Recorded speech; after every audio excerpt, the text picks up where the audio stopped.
Assalamualaikum warahmatullahi wabarakatuh. Halo semuanya, gimana kabarnya?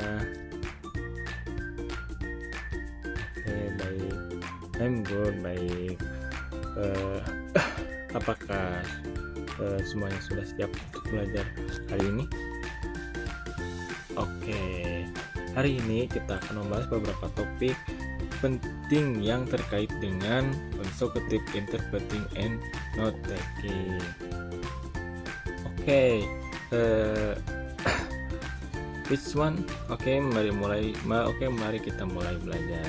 Di sini saya akan membagikan sebuah PPT yang membahas tentang dimana kita akan membahas teknik note taking yang efektif, memberikan contoh praktis, serta memberikan tips untuk menggunakan consecutive interpreting and note taking. Introduction.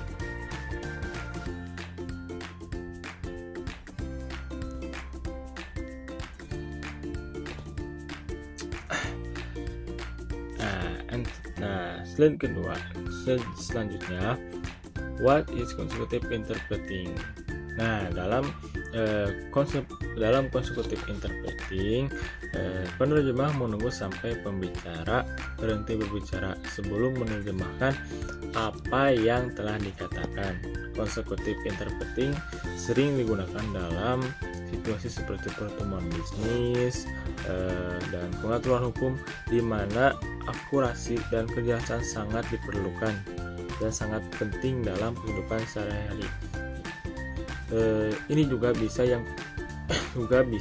yang penting kita harus menjelaskan dengan jelas. Oke. Nah, then proses selanjutnya proses of consecutive interpreting. Proses interpreting ada 3, yaitu listening, and note taking, and interpreting. Nah, dalam proses consecutive interpreting melibatkan 3 hal utama. Pertama, mendengarkan secara aktif untuk memahami kedua pembicara. Kedua, mencatat poin-poin penting dengan teknik yang efektif atau note taking. Ketiga, menggunakan catatan tersebut untuk menyampaikan terjemahan yang akurat sambil mempertahankan maksud dan tujuan dan nada pembicara. Ketika kita akan menjelaskan kembali, kita harus menjelaskan secara akurat dan jelas apa yang disampaikan oleh pembicara. Oke, mengerti semuanya? Oke. Nah, and lalu note taking in consecutive interpreting. Note taking dalam consecutive interpreting. Oke, nah tujuan utama dari catatan dalam penerjemahan berurutan adalah membantu kita atau penerjemah untuk menyimpan dan mengingat elemen-elemen penting dari pidato atau presentasi. Ada beberapa yang harus dipersiapkan.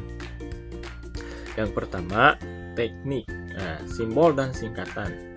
Menggunakan sistem simbol dan singkatan dapat signifikan mempercepat proses pencatatan. Pada saat menulis kalimat lengkap, penerjemah dapat menggunakan singkatan untuk menggambarkan konsep secara tepat. Contohnya, gunakan simbol N untuk dan, simbol arah untuk mengarah ke, dan simbol ke atas untuk meningkat. Nomor 2, struktur. Mengorganisir struktur atau catatan secara terstruktur membantu menjaga alur logis dari penerjemah. Nah, ketiga, poin-poin kunci. Kita mencoba menuliskan setiap kata tetapi tidak tertuliskan semuanya, maka fokuslah pada penangkapan ide-ide yang utama. Angka penting, contohnya seperti angka penting, nama, tanggal, dan istilah-istilah tertentu. Dan keempat, konsisten. Kita harus mengembangkan sistem pencatatan yang konsisten yang sangat penting. Yang kelima, kita harus sering latihan. Lakukanlah setiap hari latihan secara teratur. Sangat penting untuk meningkatkan kecepatan, akurasi, dan kemampuan penerjemahan dalam menggunakan catatan secara efektif. Oke, selanjutnya yaitu struktur of notes. Struktur catatan yang sangat penting ya untuk memastikan bahwa informasi yang kita catat mudah dibaca dan diorganisir. Kita juga bisa menggunakan kolom dan tata letak yang jelas akan membantu kita sebagai penerjemah mengatur informasi dengan lebih baik.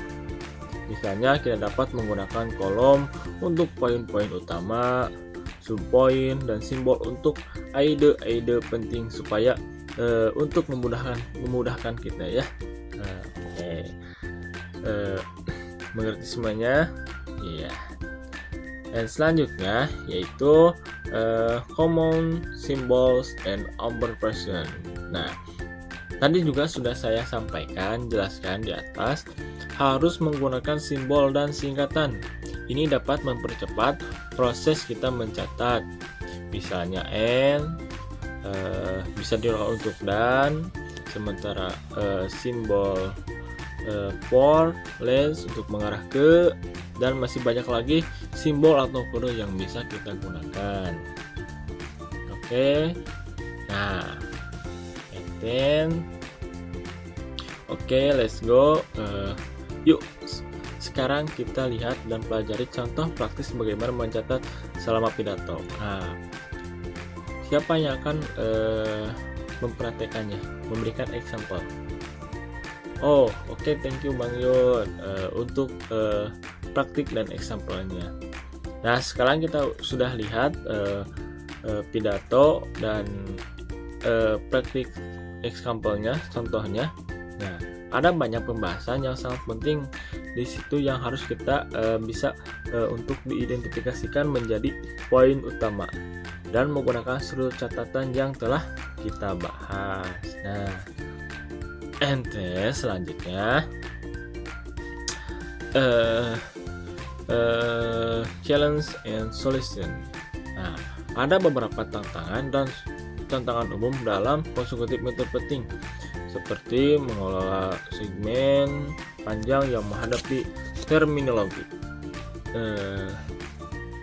yang panjang dan yang kompleks. Nah, untuk solusinya adalah dengan kita selalu berlatih secara teratur, memperluas kosakata, dan menggunakan teknik pencatatan yang efisien untuk membantu. Nah, ini untuk membantu mengingat informasi.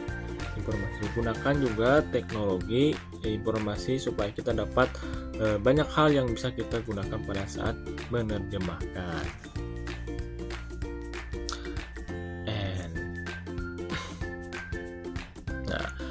Tips for effective interpreting. Nah, di sini saya akan memberikan sebuah tips dan efektif menjadi seorang interpreting.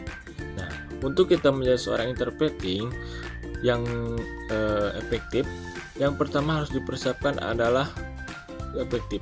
Persiapan adalah kunci yang pertama, karena persiapan adalah salah satu yang halus pertama yang dipersiapkan.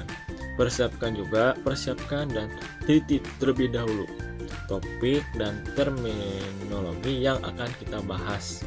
Terus gunakan teknik mendengarkan secara aktif, tetap fokus menyerap informasi, pastikan catatan kita terbaca dan terorganisir dengan baik. Oke.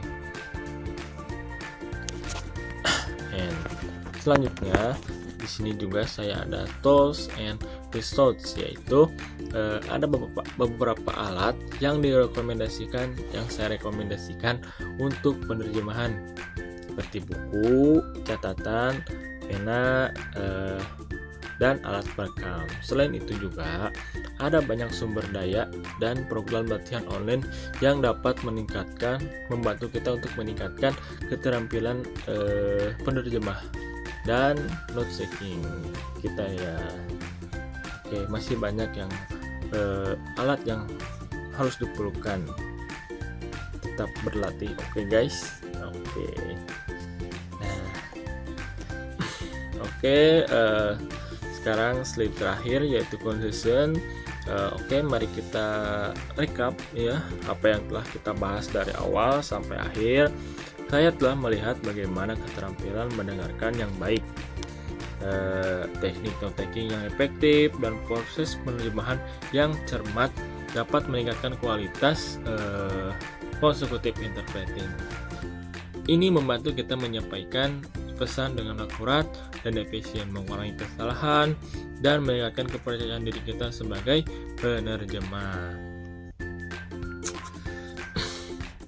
Oke, jadi gimana? Oke guys, student gimana? Semuanya mengerti apa yang sudah saya sampaikan tentang materi tersebut? Kalau masih ada yang kurang mengerti, silahkan tanyakan saja ya. Atau sudah mengerti semuanya? Oke, good. Kalau memang sudah mengerti semuanya, mungkin untuk pertemuan kita hari ini dicukupkan saja. Kalau tidak ada pertanyaan ingin ditanyakan, minggu depan kita akan bertemu kembali dan membahas materi selanjutnya. Thank you, terima kasih.